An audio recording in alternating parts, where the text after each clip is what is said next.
हर विपत्ति संपत्ति से बढ़कर सुख देने वाली बन जाएगी यदि आप हरि स्मरण करेंगे। और हरि को भूल गए तो हर संपत्ति भारी विपत्ति बन के तुम्हें दुख देगी। देख लो, कोई भी संत महात्मा चमत्कार दिव्यता ये तुम्हारे दुख को निवारण नहीं कर पाएगी। शब्द याद कर लो। हाँ, यदि संतों की बात मान लोगे तो दुख रहेगा नहीं, ये भी बात मान लो। ये कोई चमत्कार तुम्हारे दुखों को नहीं मिटा सकता। आप लोग समझते नहीं हैं, हमारे मन की कोई बात 1 मिनट की वर्तमान की बता दिया तो क्या होगा। 24 घंटे हम अपने मन की बात जानते हैं क्या होगा। अगर तुम हमारे मन की 10-5 मिनट की बता दोगे तो क्या हमारा बन जाएगा। बात तो तब बननी है जब हमारे मन की चाल को तुम जानकर मन को भगवत चरणारविंद में समर्पित कर दो। अब इसमें चाह ही न रह जाए, इसके लिए सब हाथ उठा देंगे और यही कहेंगे हरि भजो, राम भजो, कृष्ण भजो। क्योंकि ये किसी चमत्कार से नहीं होता, ये केवल भजन से होता है। तो बड़ी बड़ी दिव्य लीलाओं में देखने को मिला कि भगवान से भी यदि हमारी एक कामना की पूर्ति हो जाएगी तो हमें विश्राम थोड़ी मिल जाएगा। बहुत सी कामनाओं के जाल लगे हैं, एक बात पूर्ण कर लो, सब कुछ पूर्ण हो जाएगा। प्रभु से प्रभु का प्रेम मांग लो। तो भगवान प्रेमाधीन है। जब भगवान तुम्हारे अधीन हो गए तो अब तुम्हारी कोई कामना बाकी नहीं रहेगी। सही पूछो तो जिसे भगवदानंद की प्राप्ति हो जाती है उसमें कामना का स्फुरण ही नहीं होता। जब तक ये कामनाएं हैं तब तक शांति नहीं है। जो अशांत है उसे सुख कहां मिल सकता है। अशांत से कुतः सुखम। भगवान का आश्रय लेकर भजन प्रार्थना मान लीजिए। कोई भी संत महात्मा चमत्कार दिव्यता ये तुम्हारे दुख को निवारण नहीं कर पाएगी। शब्द याद कर लो। हां, यदि संतों की बात मान लोगे तो दुख रहेगा नहीं, ये भी बात मान लो। ये कोई चमत्कार तुम्हारे दुखों को नहीं मिटा सकता। आप लोग समझते नहीं हैं, हमारे मन की कोई बात 1 मिनट की वर्तमान की बता दिया तो क्या होगा। 24 घंटे हम अपने मन की बात जानते हैं क्या होगा। अगर तुम हमारे मन की 10-5 मिनट की बता दोगे तो क्या हमारा बन जाएगा। बात तो तब बननी है जब हमारे मन की चाल को तुम जानकर मन को भगवत चरणारविंद में समर्पित कर दो। अब इसमें चाह ही न रह जाए, इसके लिए सब हाथ उठा देंगे और यही कहेंगे हरि भजो, राम भजो, कृष्ण भजो। क्योंकि ये किसी चमत्कार से नहीं होता, ये केवल भजन से होता है।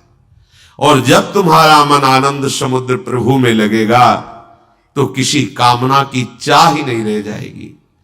केवट करुणा में भगवान श्री राम के जब चरणों को प्रक्षालन कर रहा है, जे भी चरणों का स्पर्श हुआ, अति आनंद उमगी अनुरागा।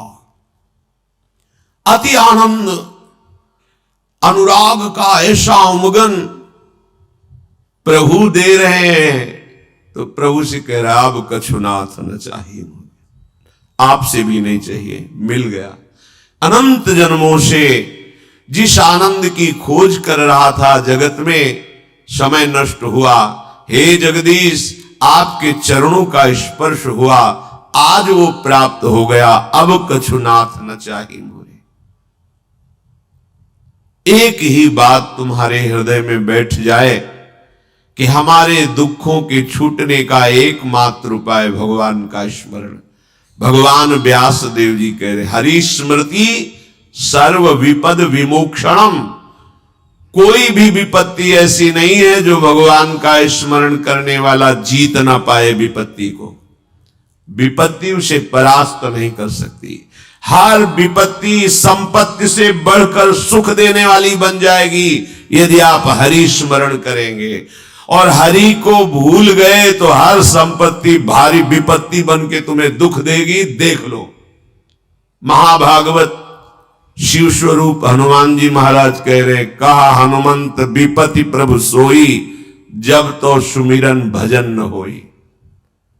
ये ज्ञानी नाम अग्रगण्यम है, बुद्धिमताम वरिष्ठम है, इनकी बात मान लो। ये गुरु स्वरूप हैं, भक्ति के दास भाव के आचार्य हैं। कह रहे हैं कि वही विपत्ति है, वही महान दुख में फंसा देने वाली बात है जब भगवान को भूल गए। जब भगवान की सेवा और सुमिरन नहीं होता तो कोई भी संपत्ति तुम्हें सुख प्रदान नहीं कर सकती। भगवत विमुख को यहां से लेकर ब्रह्मलोक तक कहीं सुख का अनुभव नहीं हो सकता, और भगवत स्मरण वाले को नरक में भी दुख नहीं हो सकता। इसीलिए आचार्य चरण कह रहे हैं, हरिवंश महाप्रभु, यत्र यत्र मम जन्म कर्म भीर नारके परमे पदे अथवा राधिकारत निकुंज मंडली तत्र तत्र हृदय में विराजताम। हे प्रियाजू, चाहे मुझे कर्म के अनुसार नरक में रखो, स्वर्ग में रखो, परम पद में रखो, इसकी मेरी मांग नहीं है। मेरी मांग है कि मधुर मधुर स्मृति आपकी होती रहे और आप अपने रास परिकर के सहित मेरे हृदय मंडल पर विराजमान रहे। अब चाहे नरक रखो चाहे परम पद, दोनों एक ही बात है। परम पद और नरक एक ही बात हो गई, क्योंकि प्रियाजू का स्मरण चल रहा है, प्रियाजू की रूप माधुरी बसी हुई है। आज तक कहीं कोई ऐसा प्रमाण नहीं मिला कि भगवत विमुख सुखी हो गया हो, कहीं नहीं प्रमाण मिला। हम जो भोगों की तरफ लालायित होते हैं, हमारे तो माने हुए बहुत छोटे भोग हैं।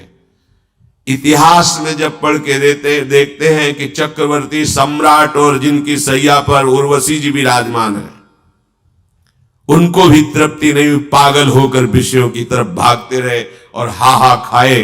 देखो पढ़ करके शास्त्रों को कि हाय मैं लुट गया, धिक्कार है मेरे जीवन को, मैं कहां फंस गया। वो बोल रहे हैं, वो उर्वशी जी जिनको देखकर ऋषि मुनियों के मन विचलित हो जाते हैं, उनके लिए पुरुरवा जी कह रहे, हा मैं ठगा गया, मेरा जीवन व्यर्थ चला गया, मैं व्यर्थ में अपने को सम्राट मानता रहा, मैं तो विषयों का घृणित दास रहा।